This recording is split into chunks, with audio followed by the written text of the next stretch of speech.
Ante todo, buenas tardes, doctor Hilario. En esta ocasión nos ha tocado hablar de la lógica de la investigación científica del autor Karl Popper. El tema es el capítulo 1 del curso de seminario de tesis. Los integrantes del grupo son Yuri Untiveros Barbosa, Jorge Luque, Lexer Bardales Jaro, Néstor Daniel López Rivera, Chauni Pamela Dávila Villacres. Continuamos con la exposición. La introducción a la lógica de la ciencia nos muestra el panorama de algunos problemas fundamentales. Se habla de la lógica de la investigación científica por el autor Karl Popper. Podemos apreciar en la imagen, en una trituradora, cómo es lo que ingresa para Popper la investigación y lo divide en la pseudociencia y la ciencia, ¿no? O sea, para él, en la imagen podemos apreciar cómo él tiene esa perspectiva de la investigación. En el otro gráfico que pueden visualizar, dos personas que se están mirando, ¿no? ¿Qué es lo que piensa el uno del otro? Siguiente. El problema de la inducción. Las ciencias empíricas pueden caracterizarse por el hecho de que emplean los llamados métodos inductivos. Según esta tesis, la lógica de la investigación científica sería idéntica a la lógica inductiva. Es corriente llamar inductiva a una inferencia cuando pasa de enunciados singulares a enunciados universales. Cualquier conclusión que saquemos de este modo corre siempre el riesgo de resultar un día falso, ¿no? Entonces, Popper, en ese punto, lo que nos da a entender es que toda investigación que da como resultado a través de la investigación científica puede ser un día puede ser refutada, ¿no? Puede ser falso, no necesariamente tiene que ser validera para toda la vida. Siguiente. El problema de la inducción. Continuamos. Se conoce con el nombre de problema de la inducción la cuestión acerca de si están justificadas las inferencias lógicas o bajo qué condiciones lo están. Según Reichenbach, el principio de inducción como el medio por el que la ciencia decide sobre la verdad, es decir, deberíamos decir que sirve para decidir sobre la probabilidad, pues no le es dado a la ciencia llegar a la verdad ni a la falsedad. Por contraposición al inductivismo, es necesario que se ponga en claro primero la distinción entre la psicología del conocimiento, que trata de hechos empíricos, y la lógica del conocimiento, que se ocupa exclusivamente de relaciones lógicas. Entonces, en ese punto, el problema de la inducción a lo largo de la historia, hasta este punto, en este caso casi era contemporánea, el autor trata de explicar el problema que tenía la ciencia desde Platón, ¿no? En este caso se iba de lo simple hacia lo complejo, ¿no? Y se tenían los pasos a través de la lógica, se consideraba como una verdad. Entonces, cosa que el autor nos da a entender de que no necesariamente es el camino a obtener un resultado 100% verdadero, ¿no? Sino que en un momento puede ser refutado y puede ser falso, ¿no? Y ahí empieza otra investigación, ¿no es cierto? Siguiente.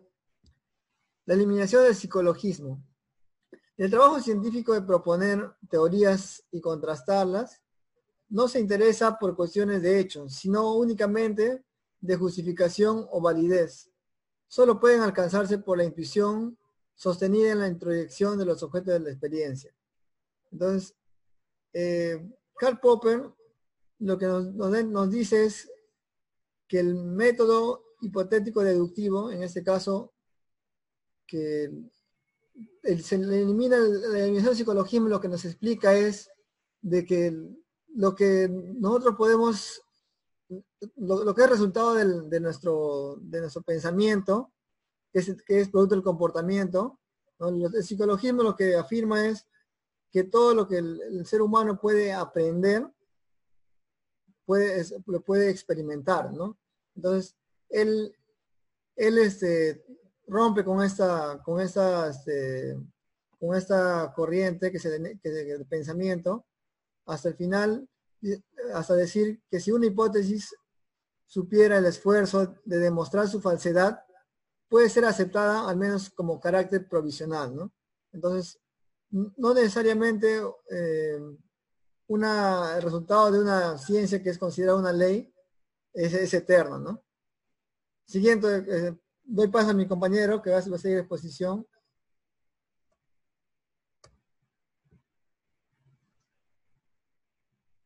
Bien, continuando con la exposición, tenemos el punto que trata de la contrastación deductiva de teorías.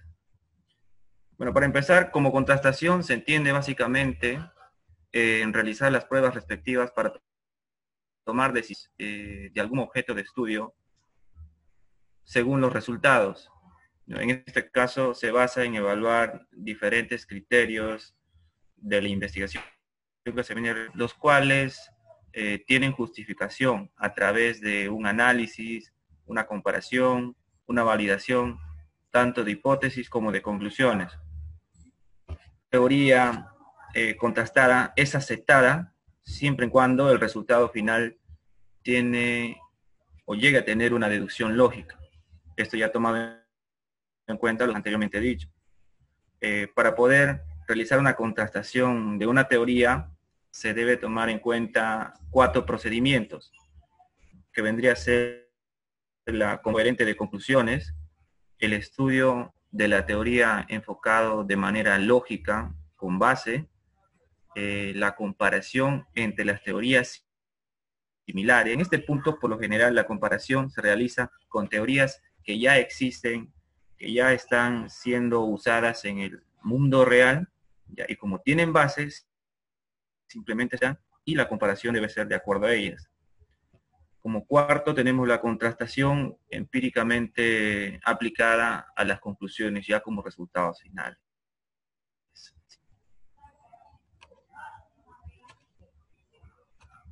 Problema de la demarcación.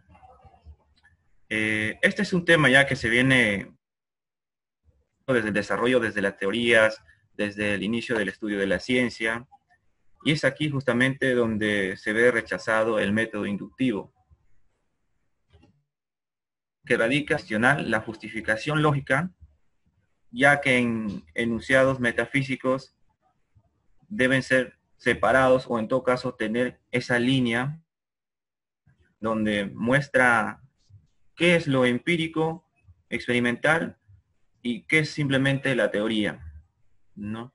Dentro de estos problemas de demarcación encontramos 2 puntos muy importantes que resalta el autor, que es el positivismo lógico y el falsacionismo. Como positivismo lógico, el autor tiene una percepción de la ciencia con oposición a la religión o a los conceptos que estos generen. La postura epistemológica de esta demarcación sustenta que solo los enunciados acerca de observaciones de manera empírica, de manera experimental, serían válidos. De lo contrario, no. En el caso del falsacionismo, Popper propone esta teoría con el fin de comprobar si una teoría es científica o no. Es decir, la teoría, si es falseable, es científica. De lo contrario, simplemente no lo es ciencia, ¿no? Estos serían los 2 puntos que toca mi persona. Lo continúa ahorita mi compañero.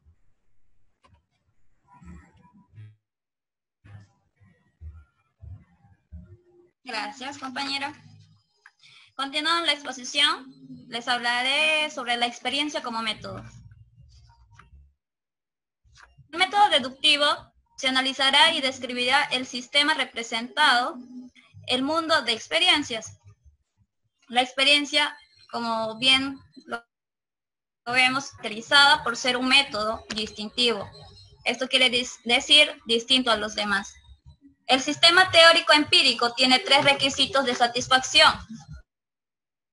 Son el cual no debe representar a un mundo no contradictorio, representativo, de experiencias posibles y distinto a los ya existentes. Siguiente, por favor.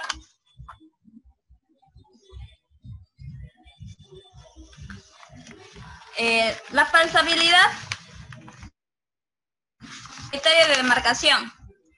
Menciona que es un sistema científico, no solo será seleccionado en un sentido positivo, sino que en base a pruebas y contrastes, esto se va a direccionar a un sentido negativo. Siguiente, por favor. Es así que un sistema se distinguirá de ser enunciado de demarcación verificable, sino también falsado. Dicho este resultado, se valdrá según la realidad de la experiencia realizada. Siguiente, por favor.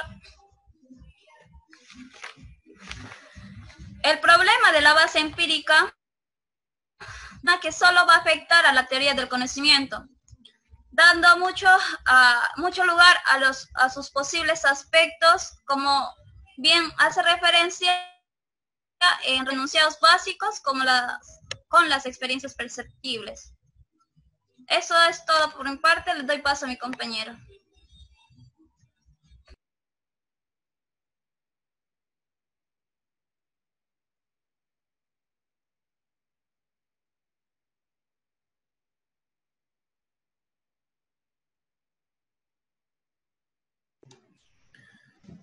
Siguiendo con la exposición, hablaremos sobre el punto de objetividad científica y convicción subjetiva.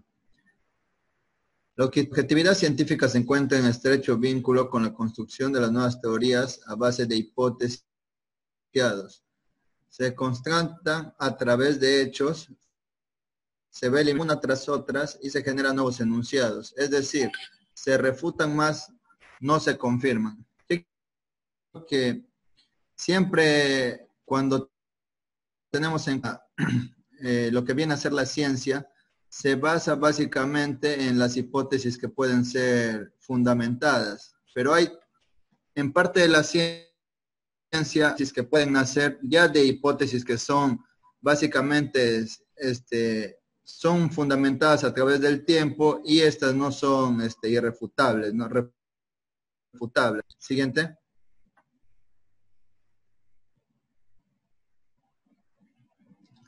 Ya, ¿por qué son indispensables las decisiones metodológicas? La creencia del positivista menciona que los enunciados están enfocados para ciertos criterios lógicos y que llegan a una respuesta concreta previa verificación. Kant menciona que los científicos pueden ser sometidos a revisión, tanto así que pueden ser reemplazados por otros mejores. No es dable concluir una teoría, ya que puede causar mucho con tu resultado y lo que puede haber sucedido antes se le quite la importancia. ¿En qué situaciones sucede esto? Esto sucede, como bien sabemos, a través del tiempo.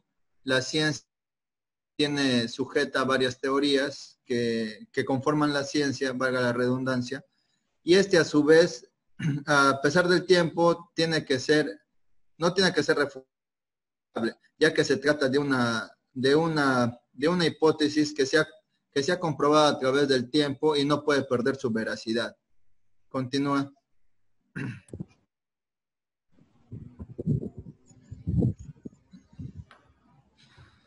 Ya, ahora, el planteamiento naturalista de la teoría del método. Popper hace varias observaciones de los positivistas respecto al método, con las cuales procura poner en evidencia el desprecio y la poca valoración que estos le dan a la teoría del método. Los positivistas justifican sus planteamientos resaltando la no existencia de una verdadera del conocimiento a una auténtica epistemología y por ello lo degradan a la categoría de pseudoproblema, justificar y afianzar sus fines de condiciones empiristas. ¿Qué nos quiere dar a tratar conocer Popper a través de este texto? A través de su enunciado se niega toda posibilidad de que existan problemas con sentido fuera de la ciencia empírica, le complace pensar que debe existir una verdadera teoría del conocimiento, una metodología. No quieren ver en los problemas filosóficos planteados más que un pseudo problema o rompecabezas. Ahora bien, en este deseo, como un deseo, como una propuesta, sino como el enunciado de un hecho que puede satisfacer siempre, pues no hay nada más fácil que desenmascarar un problema tratando de carentes o vendría a ser un pseudo problema. Siguiente. Ahora, en las reglas metodológicas, como Karl Popper elaboró una concepción desde cuya propiedad distintiva de la hipótesis de las ciencias fácticas reside en su falsabilidad, pero se plantea otra hipótesis contrastada con falsación. Eso quiere decir que siempre cuando se elabora una hipótesis, siempre a su vez va a existir una contra que viene a ser otra, que siempre va a tratar de demostrar que la hipótesis que nosotros elaboramos o que se elabora es falsa, ¿no? ¿A través de qué? A través de la experimentación.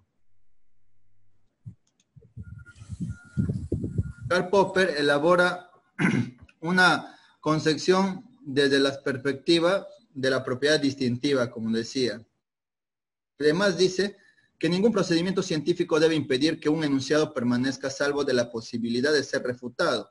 Esto quiere decir que toda prueba científica no pasa inadvertida, pues siempre está en contraposición investigativa. Esto sería todo con respecto a nuestra exposición.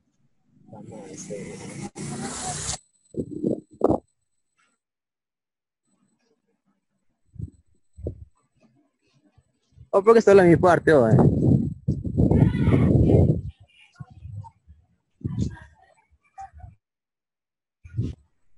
Oh. ¿Qué fue con Lexer? Oh, pues, Oh, oh, te dije al WhatsApp si vas a hablar. Ya, y tú te metes. Oh, grábale de nuevo, grábale de nuevo. Yo voy a grabar. Oh, Otro para de cabeza cuando venía a Pucallpa. pensaba que ¿dónde pues estás? Escuchaba Ya estaba bulla. lejos, ya estaba lejos, ya. Ay, En la parte tiene- del último, o sea, pues, No, de mi parte, tiene que ser. la parte última, ¿no? Decía para que